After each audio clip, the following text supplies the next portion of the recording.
प्रेमी सज्जनों, आइए जानते हैं गुरुभक्त संदीपक की अमृत कथा।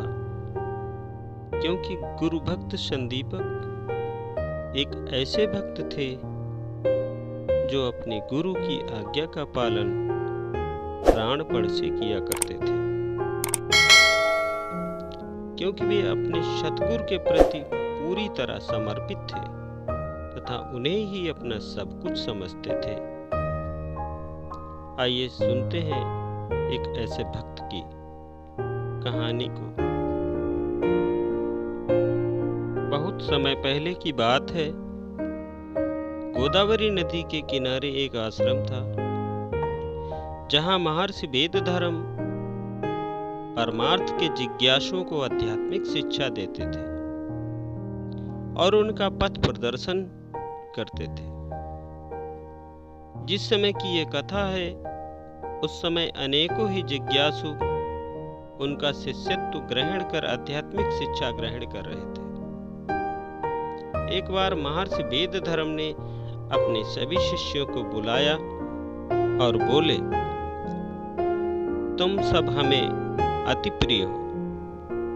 यदि तुम सब भी हमें प्रेम करते हो तो फिर हमारी बात को ध्यानपूर्वक सुनो और जैसा हम कहें वैसा ही करो।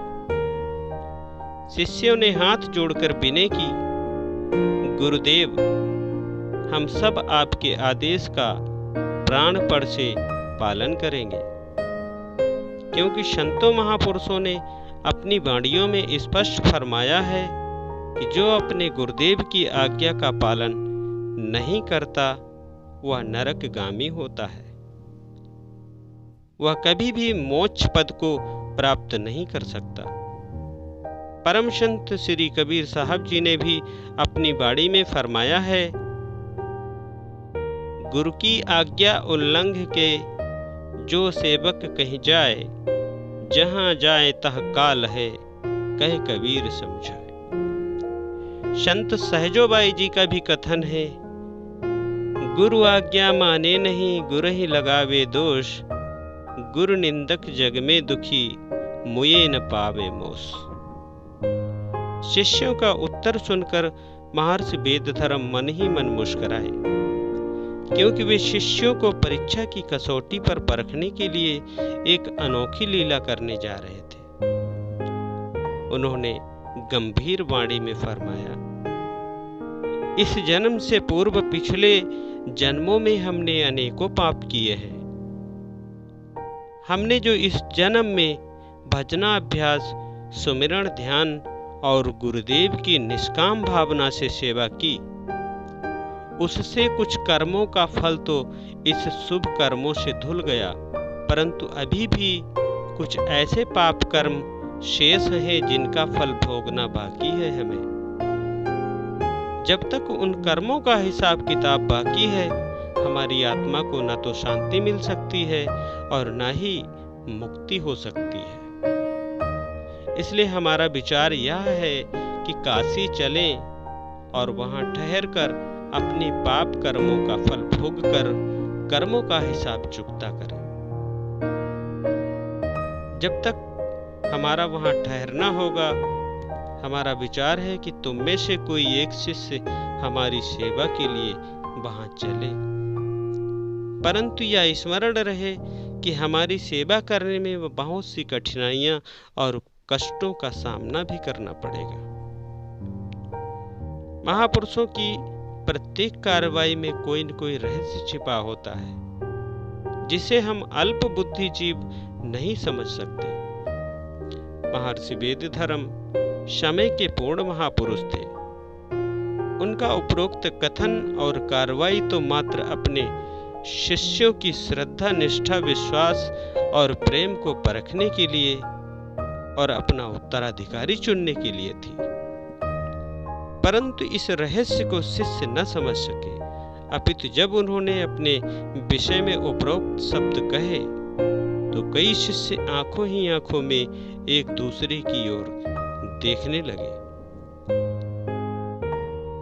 तब तक महर्षि वेदधर्म पुनः बोल उठे, मनुष्य को जब तक उसका शरीर स्वस्थ है उचित साधनों द्वारा पाप कर्मों का प्रायश्चित कर लेना चाहिए और उनका भुगतान भी कर लेना चाहिए। अन्यथा शरीर अस्वस्थ हो जाने पर अथवा वृद्धावस्था आ जाने पर उनका प्रायश्चित करना अति कठिन हो जाता है। हमारा शरीर भी चूंकि अभी स्वस्थ है, इसलिए हम चाहते हैं कि अपने पाप कर्मों का फल वृद्धावस्था आने से पूर्व ही भोग लिया जाए। क्योंकि इन कर्मों के फलस्वरूप हम दृष्टि से हीन, पंगु एवं कोढ़ी हो जाएंगे और हमारी यह अवस्था 21 वर्ष तक रहेगी। अतएव हमारी ऐसी अवस्था में जो इतने वर्षों तक हमारी सेवा करने को तत्पर हो, वही हमारे साथ चले। महर्षि वेदधर्म के ये वचन सुनते ही शिष्य सन्न रह गए और अपने मन में सोचने लगे कि इतने वर्षों तक किसी अंधे, पंगु और कोढ़ी की सेवा कौन करेगा। सभी सिर नीचा किए चुप्पी साधे बैठे रहे। तभी एक शिष्य जिसका नाम संदीपक था अपने स्थान पर खड़ा हो गया और हाथ जोड़कर बोला, गुरुदेव, आपने ही हमें पढ़ाया है कि भगवान श्री कृष्ण ने अपने विषय में अर्जुन के प्रति वचन फरमाए, जन्म कर्म च मे दिव्यमेवं यो वेत्ति तत्वतः त्यक्त्वा देहं पुनर्जन्म नैति मामेति सो अर्जुन। हे अर्जुन, मेरे जन्म तथा कर्म दिव्य अर्थात निर्मल एवं अलौकिक है। इस प्रकार जो मनुष्य तत्व से मुझे जान लेता है वह शरीर को त्याग कर फिर जन्म को प्राप्त नहीं होता, किंतु मुझे ही प्राप्त होता है। कर्मों के फल में मेरी स्पृहा नहीं है, इसलिए मुझे कर्म लिप्त नहीं करते। इस प्रकार जो मुझे तत्व से जान लेता है वह कर्मों से भी नहीं बंधता।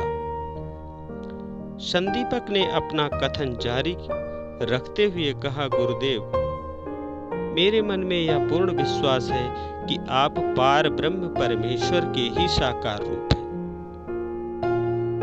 अतः पाप कर्मों की बात तो दूर, आपको किसी भी प्रकार के कर्म स्पर्श भी नहीं कर सकते। आप तो कर्मों से बहुत ऊपर हैं। आपके कर्म तो दिव्य एवं अलौकिक हैं। आपने इस प्रकार के वचन क्यों फरमाए हैं यह तो हम नहीं जानते, क्योंकि हम जीवों की बुद्धि आपके वचनों एवं क्रियाकलापों को समझने में असमर्थ है। फिर भी आपकी यदि मौज और आज्ञा हो तो यह सेवक आपकी सेवा प्राणपण से करने को तत्पर है।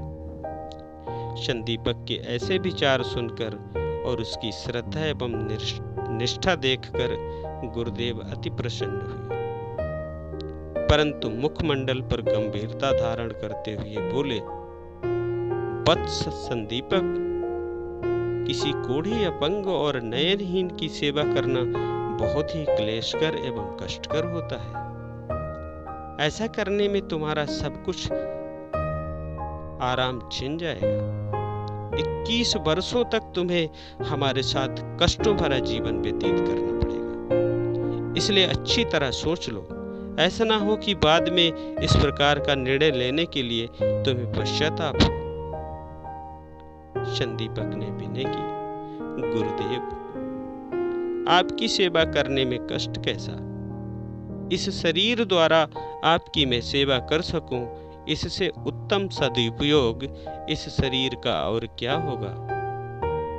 महापुरुषों ने तो यहाँ तक फरमाया है, यह तन विष की बेलरी, गुरु अमृत की खान, शीश दी जो गुरु मिले तो भी सस्ता जान। इसलिए गुरुदेव, यह सेवक आपकी सेवा करने के लिए तन प्राण से तत्पर है। तब महर्षि वेदधर्म ने सभी शिष्यों को फरमाया, हम संदीपक के साथ काशी जा रहे हैं। वहां हमें कितने वर्ष लगेंगे यह हम नहीं कह सकते। जब तक हम वापस नहीं आते तब तक तुम लोग पूजा आराधना करते हुए आध्यात्मिक पथ पर अग्रसर होते रहना। यह कहकर महर्षि वेदधर्म ने शिष्यों से विदाई ली और संदीपक के साथ काशी की ओर चल पड़े। काशी पहुंचकर महर्षि वेदधर्म ने गंगा स्नान किया।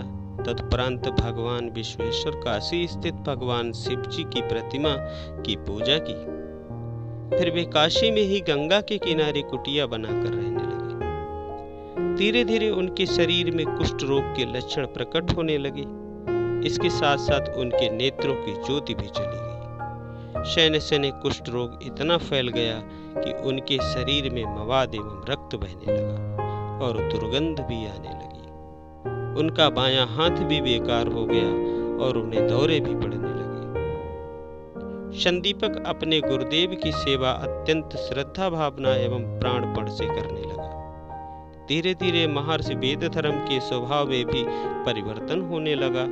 उनका स्वभाव बहुत चिड़चिड़ा हो गया और वे बात बात पर क्रोध करने लगे और अपने शिष्य के प्रति कटु शब्दों का प्रयोग करने लगे। क्रोधावेश में वे कभी भोजन न करते, कभी उसे अनेक प्रकार के कठोर वचन इसलिए कहते कि आज भोजन ठीक नहीं है अथवा बासी है।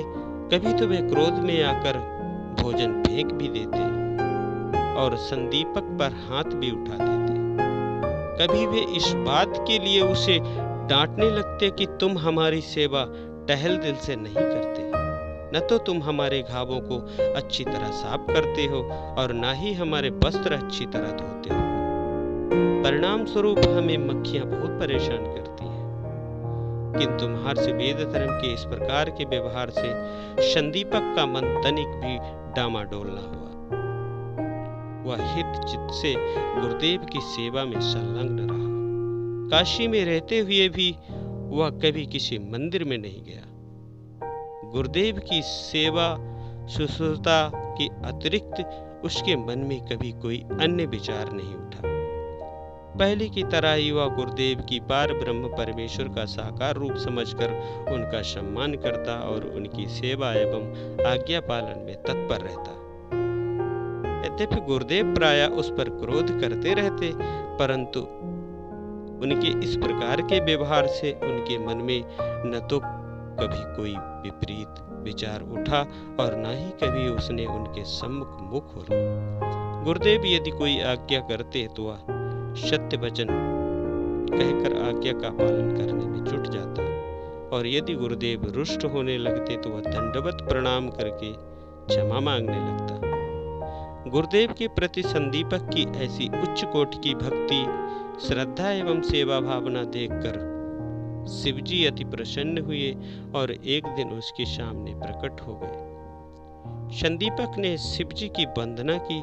शिवजी ने उसे आशीर्वाद देते हुए कहा, हम तुमसे अति प्रसन्न हैं, जो चाहो वरदान मांग लो।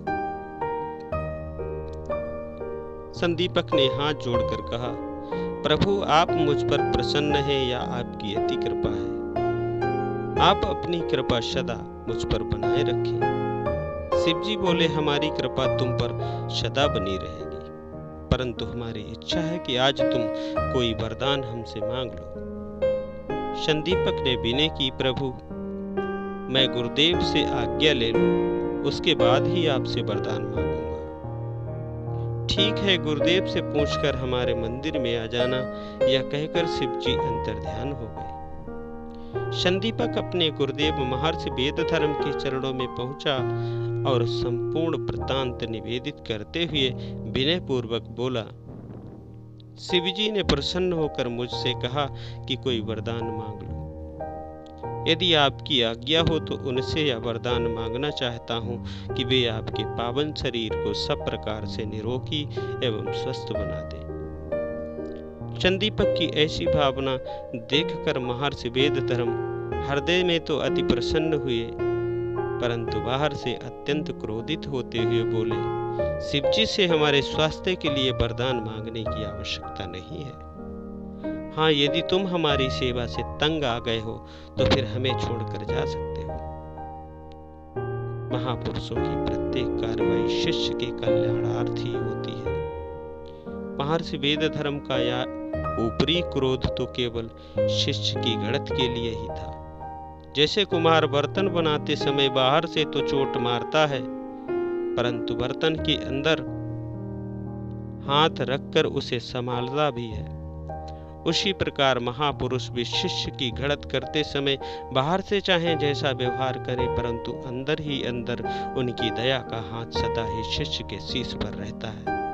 जैसा कि कथन है, गुरु कुम्हार शिष्य कुंभ है, गड़गड़ काढ़े खोट, अंतर हाथ सहार दे, बाहर बाहर चोट। इसलिए सेवक शिष्य को चाहिए कि इस बात पर पूर्ण विश्वास रखे कि मेरे सतगुरु दया के सागर हैं और उनकी दया का हाथ सदैव मेरे शीश पर है। इस प्रकार गुरुदेव के चरणों में पूर्ण विश्वास रखकर उसे जरा सी भी